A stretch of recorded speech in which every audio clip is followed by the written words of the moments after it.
हर सूबे को 65 वोट दिए गए हैं। पंजाब असेंबली की 6 एमपीएस का वोट 1 वोट के बराबर होगा। पाकिस्तान में electoral college, national assembly, senate और चारों सूबाई असेंबली मिलकर बनाते। अस्सलामुअलैकुम, मैं हूं मोहम्मद शुएब और आप देख रहे हैं Mohammad Shoaib speaks YouTube channel. आज का हमारा टॉपिक ये है कि पाकिस्तान में प्रेसिडेंट किस तरह इलेक्ट होता है। सबसे पहली बात यह है कि 1973 की आइन में आर्टिकल 41(3) में ये बताया गया है कि प्रेसिडेंट का इलेक्शन जो है वो इलेक्टोरल कॉलेज के थ्रू होगा। पाकिस्तान में electoral college, national assembly, senate और चारों सूबाई असेंबली मिलकर बनाते हैं। अब इसमें वोटिंग इस तरह होता है कि एक सेनेटर का, एक एमएनए का और एक बलूचिस्तान की सूबाई असेंबली का एक vote is equal to 1 vote होता है। लेकिन सिंध, केपीके और बलूचिस्तान की असेंबली में फिर ये वोट मल्टीप्लाई होते हैं। वो किस तरह होते हैं, हम एक मिसाल से समझने की कोशिश करते हैं। हमारे पास पंजाब असेंबली सबसे ज्यादा सूबाई असेंबली की सीट्स रखने वाली असेंबली है, जिसकी तादाद 371 तक है। और इसी तरह सबसे छोटी सूबाई असेंबली हमारे पास बलूचिस्तान की है। तो अब ये हुआ इसलिए है कि यहाँ हर सूबाई असेंबली को इक्वल शेयर मिल सके।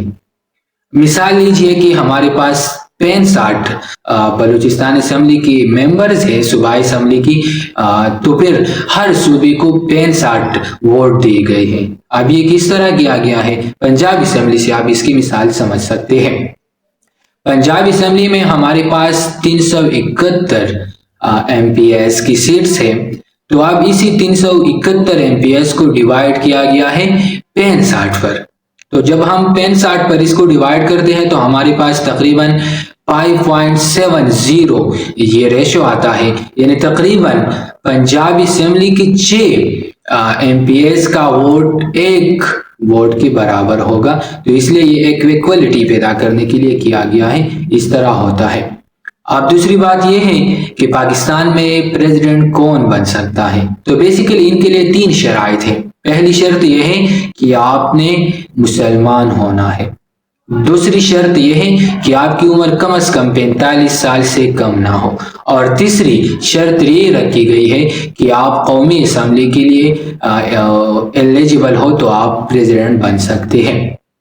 अब इसका प्रोसेस कुछ यूं होता है कि जो इलेक्शन कमीशन का चीफ होता है वो एज ए रिटर्निंग ऑफिसर या आरओ काम करता है, और जो पार्लियामेंट होता है वो एज अ पोलिंग स्टेशन काम आता है सेनेटर्स और एमएनएस के लिए, कि वो वहां पर सेनेट प्रेसिडेंट के लिए वोट कास्ट कर सके। इसी तरह जो सूबाई असेंबलियां होती हैं वो एज अ पोलिंग स्टेशन होते हैं हर सूबे की एमपीएस के लिए। इसमें हमारे पास एक प्रिजाइडिंग ऑफिसर भी होता है। तो वो कौन होता है, वो जो वहाँ सूबाई असेंबली की जो सूबाई हाई कोर्ट है वहाँ की उस में जो चीफ जस्टिस होता है वो वहाँ की एज अ प्रिजाइडिंग ऑफिसर काम करता है। फिर ये जो रिजल्ट है ये आम जनरल इलेक्शन की तरह जहां 45 और 47 होते हैं, इसी तरह यहाँ पर ये जो रिजल्ट कंपाइल किया जाता है वो पाम 5 और पाम 7 में जमा किया जाता है। फिर जब वोटिंग का टाइम खत्म हो जाता है ये वोट काउंट होते हैं और उसी वक्त कुछ देर बाद जब जो प्रेसिडेंट है उसका ऐलान किया जाता है। तो ये थे पाकिस्तान में किस तरह प्रेसिडेंट इलेक्ट होता है। उम्मीद है ये वीडियो आपको पसंद आई होगी।